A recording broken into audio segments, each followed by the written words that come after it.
الحمدللہ وحدہ والصلاة والسلام علی من لا نبی بعدہ وعلی آلہ واصحابہ الذین اوفوا عہدہ اما بعد فاعوذ باللہ من الشیطان الرجیم بسم اللہ الرحمن الرحیم یا ایہا الذین آمنوا اتقوا اللہ وابتغوا الیہ الوسیلہ صدق اللہ العظیم۔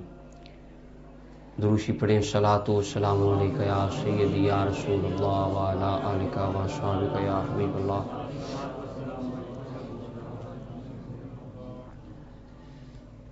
وسیلہ کے حوالے سے اللہ تعالیٰ کے فضل اور توفیق سے ہماری گفتگو چل رہی تھی۔ قرآن کریم کی آیات بینات کی روشنی میں وسیلہ کے متعلق چند معروضات میں نے عرض کی کہ جن کے اندر نبی کریم صلی اللہ علیہ وسلم کی ذات مبارکہ کے وسیلے کو قرآن پاک نے بیان فرمایا ہے۔ آج ابھی حدیث طیبات کی طرف ہم نہیں جا رہے، آج قرآن کریم کی کچھ آیات میں اشارتاً میں کچھ چیزوں پر وسیلہ کا اطلاق کروں گا کہ جن کے اوپر قرآن نے وسیلے کا اشارتاً اطلاق فرمایا ہے کہ یہ چیزیں وسیلہ ہیں۔ وسیلہ تعریف اس کی ہو گئی، مقصود حاصل ہو جائے جس کے ساتھ، تو قرآن کریم نے جگہ جگہ پہ وسیلے کا استعمال کیا ہے، وسیلے کو بیان فرمایا ہے، وسیلے کی اہمیت کو اللہ کے قرآن نے اجاگر فرمایا ہے۔ قرآن کریم کی آیات بینات میں سے ایک آیت، یہ پہلے بھی ہم نے پڑھ لی، اسی سے شروع کرتے ہیں۔ یا ایھا الذین آمنوا اتقوا اللہ، ایمان والو اللہ سے ڈرو، وابتغوا الیہ الوسیلہ، چھٹا پارہ سورہ مائدہ کی آیت نمبر 35 ہے۔ وابتغوا الیہ الوسیلہ، اللہ کی بارگاہ میں وسیلہ تلاش کرو۔ اب وسیلہ یہاں پہ مطلق قرآن نے بیان کیا ہے، جو بھی وسیلہ تمہیں اللہ کے قریب کرے اس کی تلاش کرو اور اسے اختیار کرو۔ اب اس میں اعمال کا وسیلہ بھی آ گیا، تبرکات کا وسیلہ بھی آ گیا، اوقات کا وسیلہ بھی آ گیا، اماکن کا وسیلہ بھی آ گیا اور ذوات کا وسیلہ بھی آ گیا، کیونکہ قاعدہ اصول فقہ کا آپ سب جانتے ہیں، المطلق یجری علی اطلاقہ، مطلق اپنے اطلاق پہ جاری ہوتا ہے، اور قرآن کتاب اللہ کے مطلق کو اپنی رائے سے کوئی بندہ مقید نہیں کر سکتا۔ تو اس کے اندر وسیلے کا لفظ اللہ رب العالمین نے استعمال فرمایا ہے کہ وسیلہ تلاش کرو۔ اس کے بعد ایک اور آیت قرآن پاک کی دیکھ لیں، سورہ توبہ کی آیت نمبر 103 ہے، 11واں پارہ ہے۔ اللہ تعالیٰ ارشاد فرماتا ہے، خذ من اموالہم صدقہ، حبیب ان کے اموال سے صدقہ لے لیجئے، تطہرہم، ان کو پاک کریں، وتزکیہم بہا، اور اس کے ساتھ ان کا تزکیہ فرمائیں، وصلی علیہم، ان کے لیے دعائے رحمت کریں، ان صلاتک سکن لہم، آپ کی دعا ان کو سکون بخش دے گی۔ اب یہاں پر تزکیہ اور پاک، تزکیہ صرف ظاہری ستھرا کر لینا، اچھا کپڑے پہن لینا تزکیہ نہیں ہوتا، باطن کو غلاظتوں سے پاک کرنا، صاف کرنا، یہ بھی تزکیہ میں آتا ہے، ظاہر اور باطن دونوں پاک کر دینا۔ اب اللہ فرما رہا ہے حبیب ان کو پاک کر دو، باہر سے اور اندر سے ان کا تزکیہ کر دو۔ اب تزکیہ یہاں ذات مصطفیٰ کے وسیلے سے کیا جا رہا ہے۔ رسول اللہ کے پاس آئیں گے، فرمایا حبیب یہ تو آپ کے پاس آئیں گے، تو آپ کی ڈیوٹی کیا ہے؟ فرمایا الذی بعث فی الامیین رسولا منہم یتلو علیہم آیاتہ، ان کو میری آیتیں سنانی ہیں، ویعلمہم الکتاب والحکمہ، قرآن سکھانا ہے، حکمت سکھانی ہے، ویزکیہم، ان کا تزکیہ کرنا ہے۔ یعنی یہ جب آپ کی بارگاہ میں آئیں گے اور آپ کے ساتھ وابستہ ہو جائیں گے، آپ کی ذات کے ساتھ ملنے کی برکت سے ان کو علم کتاب بھی مل جائے گا، حکمت بھی مل جائے گی، اور اللہ ان کا تزکیہ بھی فرما دے گا۔ تو اب یہاں پہ ذات وسیلہ بن رہی ہے، ذات کو وسیلہ بنایا جا رہا ہے، اس کی بیس کم کر دیں۔ اب اس کے بعد اور پھر اگلی اسی آیت کے اندر جو پہلے تلاوت کی، وصلی علیہم، حبیب ان کے لیے دعا کریں، آپ کی دعا ان کو سکون بخشے گی. اب سکون بخشنے کا وسیلہ دعائے مصطفیٰ بن رہی ہے. اب اللہ تعالیٰ قرآن پاک میں نبی کریم صلی اللہ علیہ وسلم کی دعا کو بیان کر رہے ہیں کہ آپ کی دعا باعث تسکین ہے اور آپ کی دعا وسیلہ بن رہی ہے سکون کا. پھر اس کے بعد قرآن کریم کے اندر معروف آیت ہے سورہ بقرہ آیت نمبر 144 ہے, 144 نمبر آیت. اللہ ارشاد فرماتا ہے قد نرا تقلب وجهك في السماء فلنولینک قبلۃ ترضاها. حبیب ہم آپ کا چہرہ آسمان کی طرف آنا دیکھ رہے ہیں, ہم پھیر دیں گے آپ کے لیے قبلہ جہاں آپ راضی ہو جائیں. تو اب یہاں پہ قبلہ بدلنے کا وسیلہ چہرہ مصطفیٰ بن رہا ہے. حضور چہرہ اٹھا رہے ہیں کہ یہ کب ہوگا معاملہ, یہ کس طرح. تو اللہ رب العالمین اپنے حبیب کے چہرے اٹھنے کے وسیلے سے اللہ رب العالمین نے قبلہ بدل دیا. تو جو ہمارے دوست ہے جس طرح حافظ ابن تیمیہ نے کہا کہ ذات وسیلہ نہیں ہوتی, تو یہاں پہ حضور کا چہرہ وسیلہ بن رہا ہے, حضور کی دعا وسیلہ بن رہی ہے, نبی پاک کی ذات وسیلہ بن رہی ہے.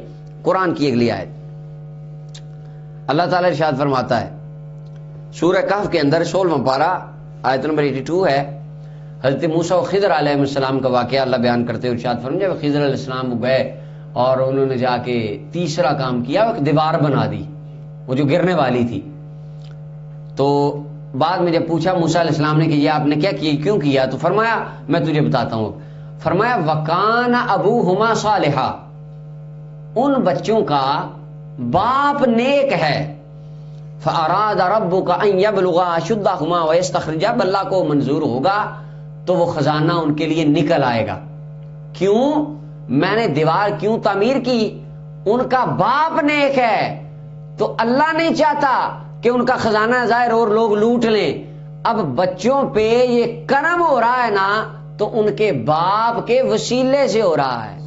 تو اللہ والد کی نیکی کا وسیلہ قرآن میں بیان کر رہے ہیں کہ چونکہ باپ نیک ہے, اس کی ذات نیک ہے, اس کا کرم اللہ نے اولاد پہ کیا اور اس کا ریوارڈ اللہ نے اس کی اولاد کو دیا کہ اللہ کے خضر نبی حضرت موسیٰ علیہ السلام اور خضر علیہ السلام نے وہاں پہ دیوار تعمیر کی. تو یہاں پہ اشارہ قرآن کر رہا ہے کہ ذات جو نیک ہو اس کو اللہ کا قرآن مشکلات کے حل ہونے کا وسیلہ بتا رہا ہے. چونکہ اگر ان کا دیکھیں خزانہ لوٹا جاتا تو ان پہ مشکل تھی, ان پہ مالی طور پہ کرائسس آ جاتے, وہ ان کی حل ہو گئی. کس وجہ سے؟ کان ابوہما صالحا. تو یہاں پہ باپ کی ذات وسیلہ بن رہی ہے کہ وہ نیک تھی. تو ذات وسیلہ, نیکوں کی ذات وسیلہ ہوتی ہے, یہ قرآن کہہ رہا ہے. آگے قرآن پاک کی ایک اور آیت, اصحاب کہف وہ غار میں چلے گئے اور انہوں نے جا کے غار میں اپنے وہاں پناہ لے لی, اور پناہ لینے کے بعد وہ جب ان کا معاملہ ظاہر ہوا, اللہ تعالیٰ نے لوگوں کو بتایا کہ یہ اس طرح ہے. وہ 350 سال سے زیادہ وہ رہے اور باہر آئے, اور بعد میں بادشاہ کو پتہ چلا, اہل علاقہ کو پتہ چلا یہاں تو بندے بیٹھے ہوئے 300 سال سے, ولی اللہ کرامت ہو گئی ان کی. اب اللہ قرآن میں ارشاد فرماتا ہے سورہ کہف کے اندر وقال الذين غلبوا على امرهم لنتخذن عليهم مسجدا, اور وہ لوگ جو آئے انہوں نے دیکھا معاملہ بن گیا, وہ کہنے لگے لنتخذن عليهم مسجدا, ہم ضرور ان پر مسجد بنائیں گے. اب یہاں پہ اللہ کی معنی میں نہیں ہے استعلاء والا, کیونکہ غار کے اوپر مسجد تو نہیں بن سکتی, غار کے اوپر مسجد نہیں بن سکتی. تو یعنی اس غار کے قریب ہم مسجد بنائیں گے, غار کے ساتھ بنائیں گے, غار کے پاس بنائیں گے, نماز ہم مسجد میں پڑھیں گے. ان ولیوں کی قرب کی برکت سے اللہ ہمیں اس میں اپنی رحمت عطا فرمائے گا. تو اللہ تعالیٰ نے اس کو ڈینائی نہیں کیا, اللہ نے اس کا رد نہیں کیا کہ انہوں نے شرک کر دیا, انہوں نے تو بدعت کر دی, انہوں نے ولیوں کے قرب کو وسیلہ بنا لیا, اللہ کے نیک بندوں کی سنگت کو انہوں نے وسیلہ بنا لیا, یہ تو حرام ہو شرک ہو گیا. اللہ نے کہیں نہیں کہا قرآن میں. اللہ تعالیٰ اس واقعے کو بیان کرتے ہوئے فرمایا, انہوں نے کہا مسجد بنائیں گے, اور انہوں نے مسجد بنائی. اب اولیاء کے وجود جس جگہ پہ ہوں اس جگہ کے قرب کو اللہ کی رحمت کا وسیلہ بنایا جا رہا ہے. کچھ جگہیں وسیلے ہوتی ہیں, اچھا جہاں پہ ولی ہوں غار میں, ان کے پاس مسجد بن جائے, اس میں رحمت ہے, وہ رحمت کا وسیلہ ہے. تو جس مزار میں اللہ والا لیٹا ہے وہاں اللہ کی رحمت کے کتنے وسیلے ہوں گے, وہاں رب العالمین کی رحمت کا کتنا عظیم ڈیرا ہوگا. اس کے بعد ایک اور وسیلہ قرآن میں سورہ یوسف کے اندر اللہ تعالیٰ ارشاد فرماتا ہے، 12واں پارہ ہے، اللہ تعالیٰ ارشاد فرماتا ہے، یوسف علیہ السلام کا واقعہ بیان ہو رہا ہے۔ یوسف علیہ السلام کے پاس ان کے بھائی آتے ہیں اور ان کے بھائی آ کے ان کو بتاتے ہیں، وہ سارا کچھ ہو گیا، بھائیوں نے احترام ہو گیا، وہ تعارف ہو گیا، بھائیوں نے بتایا کہ ابا جی کی تو بنائی اتنے سال سے رو رو کے آپ کی یاد میں کمزور ہو گئی۔ یہ بھی بات یہاں قابل غور ہے، یعقوب علیہ السلام نبینہ نہیں ہوئے، یہ جس طرح ہمارے کئی اردو کتابوں میں، اردو لٹریچر میں بہت ملتا ہے نبینہ ہو گئے، یا عام کے لفظ اگر کسی تفسیر میں بھی ہے، نبینہ مراد نہیں ہے وہاں پہ، یعنی مراد ہے کہ آپ کی نظر کمزور ہوئی تھی۔ نبینہ ہونا ایک عیب ہے اور اللہ کے نبی تمام عیبوں سے پاک ہوتے ہیں۔ نظر کمزور ہو گئی، انہوں نے کہا جی نظر کمزور آپ کی محبت میں رو رو کے یاد کر کے آپ کو، تو اس وقت اللہ کے نبی یوسف علیہ السلام فرماتے ہیں اذهبوا بقمیصی ھذا فالقوه علی وجه ابی یات بصیرا، یہ میرا کرتا لے جاؤ اور یہ میری قمیض لے کے جا کے ابا جی کی آنکھوں پہ لگانا، جب کرتا آنکھوں سے لگے گا نا، اس کرتے کے وسیلے سے اللہ ابا جی کی آنکھوں کو روشن فرما دے گا۔ اب نبی کا کرتا وسیلہ بن رہا ہے شفا کا، اور تبرکات کے اوپر پیچھے بھی ہم نے بخاری مسلم کی بے شمار حدیثیں اشارتاً میں نے عرض کر دی۔ اب قرآن کہہ رہا ہے کہ نبی کے قرب میں اگر ایک کپڑا رہے وہ وسیلہ بن جاتا ہے اللہ کی رحمت کا، شفا ہو جاتی ہے، تو جس وجود پر کرتا رہا وہ کرتا وسیلہ بن سکتا ہے، تو جس ذات کرتے کے اندر جو ذات سمائی ہوئی ہے، اللہ کے انبیاء کی ذات کتنا اعلیٰ وسیلہ ہوں گے اللہ کی بارگاہ میں۔ اس کے بعد بڑی معروف آیت ہے سورہ بلد کی 30واں پارہ، پہلی دوسری آیت مشہور آپ پڑھتے ہیں۔ اللہ ارشاد فرماتا ہے لا اقسم بہذا البلد، مجھے شہر کی قسم، وانت حل بہذا، اب شہر کی قسم کیوں کھائی جا رہی ہے؟ وانت حل بہذا البلد، حبیب آپ کی ذات اس شہر میں ہے، تو آپ کی ذات کا وسیلہ مکہ کو مل گیا، رب نے اس کی قسم ارشاد فرما دی۔ تو اب یہاں پہ وسیلے کو جوڑا جا رہا ہے، وسیلے کی بات ہو رہی ہے کہ اللہ اپنے حبیب کے وسیلے کی قسمیں کھا رہا ہے۔ اس کے بعد قرآن پاک کی ایک آیت مشہور واقعہ ہے، سورہ بقرہ 2 پارہ، اللہ تعالیٰ ارشاد فرماتا ہے، طالوت علیہ السلام کی بات ہو رہی ہے، ان آیت ملکہ ان یاتیکم التابوت، فرمایا اس کی بادشاہت کی نشانی یہ ہے تمہارے پاس ایک تابوت آئے گا، فیہ سکینۃ من ربکم، اس میں تمہارے رب کی طرف سے سکینت ہوگی، وبقیۃ مما ترک آل موسیٰ و آل ہارون، اس میں آل موسیٰ اور آل ہارون کے کچھ بقیہ جات اثرات ہوں گے۔ وہ کیا تھا؟ وہ آتا ہے ایک امامہ تھا اللہ کے نبی کا، جوڑے تھے، عصا تھا، تورات کی کچھ تختیاں تھیں، اس طرح کی چیزیں، تبرکات تھے انبیاء کے، تحملہ الملائکہ۔ اب فرمایا چونکہ وہ لکڑی کا ایک صندوق ہے اور اس کے اندر اللہ کے نبیوں کے تبرکات آ گئے، نبیوں کے تبرکات کے وسیلے سے اس کو یہ شان ملی کہ اس تابوت کو فرشتے اٹھائے پھرتے ہیں، یہ وسیلہ ہے۔ اب اس کے اندر نسبت ہو گئی، وسیلہ نبی کے تبرک کا مل گیا، تو فرشتوں کے نزدیک بھی وہ چیز معزز ہو گئی۔ جس کو نبی کے نالین کا وسیلہ مل جائے، قرآن کہتا ہے اس کو فرشتے سر پہ اٹھا لیتے ہیں، پروں پہ اٹھا لیتے ہیں، تو جس کو جوڑوں والے آقا کا وسیلہ مل جائے اس کا اللہ کی بارگاہ میں کتنا مقام ہو۔ ایک اور آیت قرآن پاک کی، سورہ آل عمران 3 پارہ قرآن کا، عیسیٰ علیہ السلام فرماتے ہیں انی اخلق لکم من الطین کہیت الطیر، میں پرندوں کی جیسے تمہارے لیے مٹی کی کچھ شکلیں بناتا ہوں، فانفخ فیہ، میں پھونک مارتا ہوں اس میں، فیکون طیرا باذن اللہ، میری پھونک کے وسیلے سے اللہ ان میں روح ڈال دیتا ہے۔ اللہ کے نبی کے منہ سے ایک پھونک نکلے اور جس مٹی کے ایک اپنا مجسمے کو نبی کی پھونک کا وسیلہ مل جائے تو اس مٹی کے مجسمے میں جان آ جاتی ہے، جس کو نبی کی زبان سے نکلی ہوئی دعا کا وسیلہ مل جائے اللہ اس کو کتنی شان عطا فرماتا ہو۔ تو یہاں پہ وسیلہ ہو رہا ہے، وسیلہ بیان ہو رہا ہے، پھونک کا وسیلہ کام آ رہا ہے۔ اچھا پھونک کیا ہے؟ ایک سانس ہے، انسان زندگی میں کروڑوں اربوں سانسیں لیتا ہے۔ اب آپ دیکھیں قرآن کتنا حسن بیان کر رہا ہے اس بات کا، جس کو نبی کی زندگی کی 1 ارب خرب گنی نہیں جا سکتی، جو اس انبیاء کرام میں ہر نبی نے جو سانسیں لی، ایک نبی کی کروڑوں اربوں سانسوں میں سے ایک سانس کا وسیلہ جس کو مل جائے اس میں جان آ جاتی ہے، تو اس خود نبی کی ذات کے اندر اللہ نے کیا کمال رکھا ہوگا۔ اگر ہم ہاتھ اٹھا کے سانس کا نہیں پوری ذات کا وسیلہ ڈال دیں، اللہ دعا میں کتنے رنگ لگاتا ہوگا۔ یہاں پہ بات وسیلے کی ہو رہی ہے۔ اس کے بعد قرآن کریم کی ایک اور آیت، سورہ طٰہٰ 16واں پارہ 96 نمبر آیت ہے۔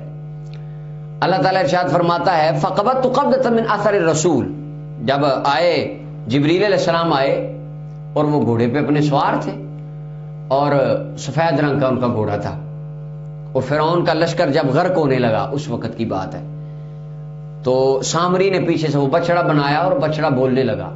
موسیٰ علیہ السلام آئے اور آ کے پوچھا کہ یہ بچڑا بول رہا ہے، تو نے لوگوں کو اس کی پوجا پہ لگا دیا، یہ کیا کام کیا تو نے، یہ کس طرح بول رہا ہے، آواز کس طرح آتی ہے؟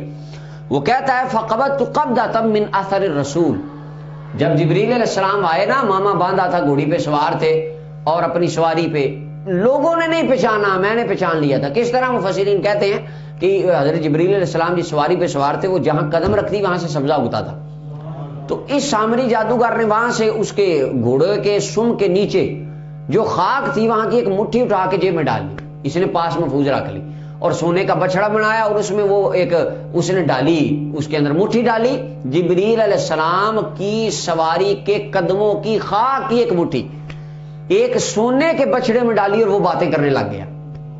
اب یہاں پہ دیکھیں، جبریل علیہ السلام کی سواری کے قدموں کی خاک، یعنی جس مٹی سے جبریل کی سواری کی نسبت ہے، اس مٹی میں اتنی طاقت ہے، وہ بے جان کو جان بخشتی ہے، تو اس سواری کا کیا مقام ہوگا، سواری پہ سوار کے وسیلے کی کیا شان ہوگی، اور جبریل علیہ السلام کا کیا مقام ہوگا۔ اور ہمارا تو عقیدہ جبریل خادم ہوں، یہ مصطفیٰ کے در پہ ہاتھ باندھ کے کھڑے ہونے والے خادم ہیں۔